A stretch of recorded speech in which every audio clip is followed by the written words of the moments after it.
starting with a flip through of the sketchbook over to the page I want to work on. Most of the people I drew in this sketchbook were strangers at the airport, all looking at their phones and unaware of being a model for me.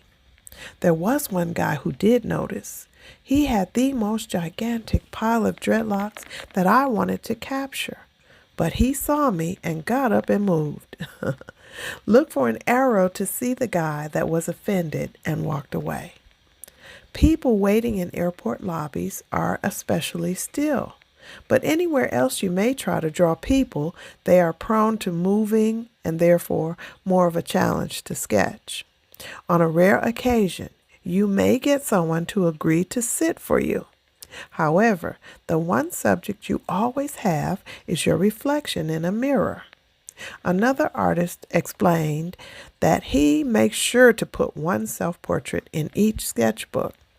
I generally do too. There is an unfinished self-portrait in this sketchbook.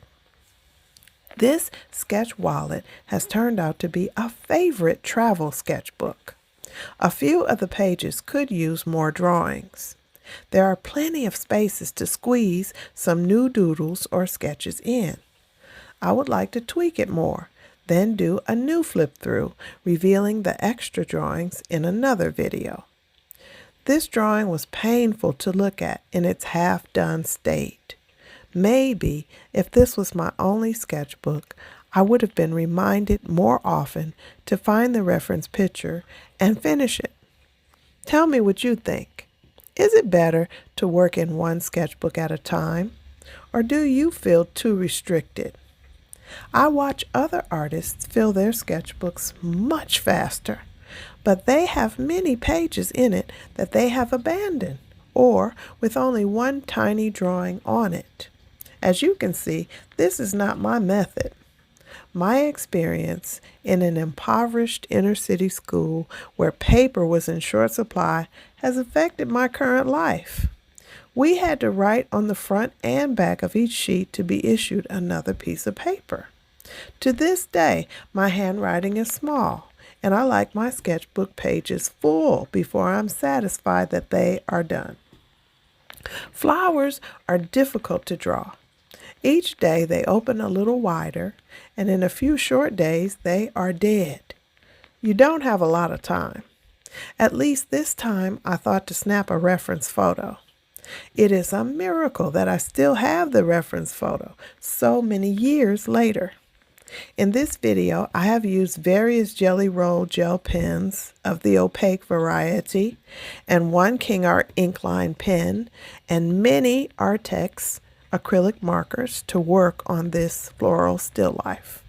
The first 2 or 3 times I worked on this drawing, I used watercolor. I did a bit of reverse coloring in this video. I put the color down with the paint marker, then put the detail on top with the fine liner.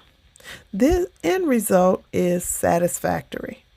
I see how it could be better. Some of the flowers are missing and the shadows aren't dark enough, but it's fine. Better than it was for sure. What do you think? It was an arrangement in the Peachtree Center Mall. The flower shop owner would create bouquets and leave her business card next to it. I would spend my lunch periods at the mall sometimes with my sketchbook. This bouquet was so tall, I didn't even try to draw the top of it. The reference photo is on the left, and I will use it to advance this drawing. On this particular job, I started out keeping orchids on my cubicle counter. There are 2 orchid drawings in this sketchbook. Orchids and any other flower that doesn't die and makes new flowers make my heart glad. I kept flowers on my desk because they gave me joy. Under the fluorescent lights of the office, this particular orchid thrived. The blooms lasted weeks. It made the job easier, and it also made other people jealous.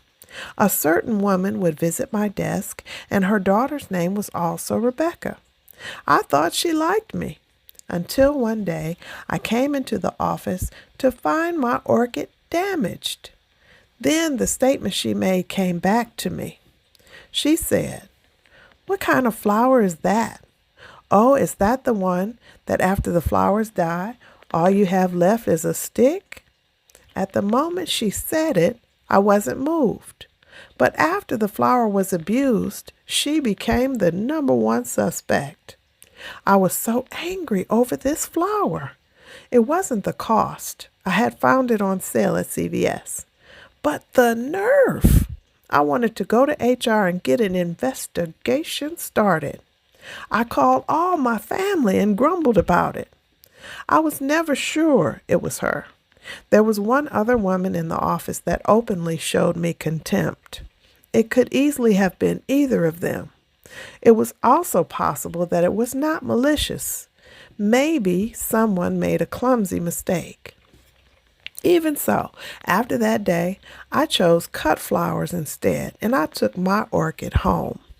However, if it wasn't for this incident, I would not have met the flower shop owner who taught me a lot. After I took my orchid home, I went to her for cut flowers for my desk instead. I would go to her shop and let her choose any arrangement that would fit into my budget and whatever vase I brought. She would arrange them and mist them with water before selling them to me. So I would continue to mist them while they were on my desk, and I found this caused them to last longer.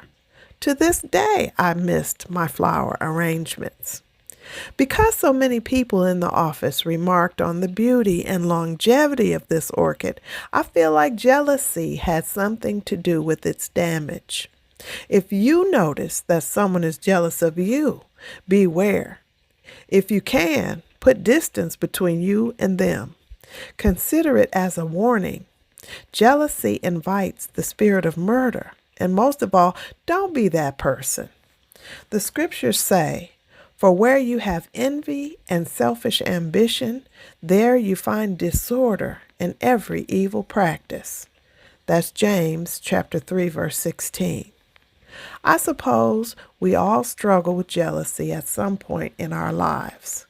But let's pray about it and ask for help from above in this area. I think it is a lack of trust in God's goodness and a lack of faith that the blessings that are for you will chase you down and no one else can get them instead of you, even if they try very hard. That is it, and that is all.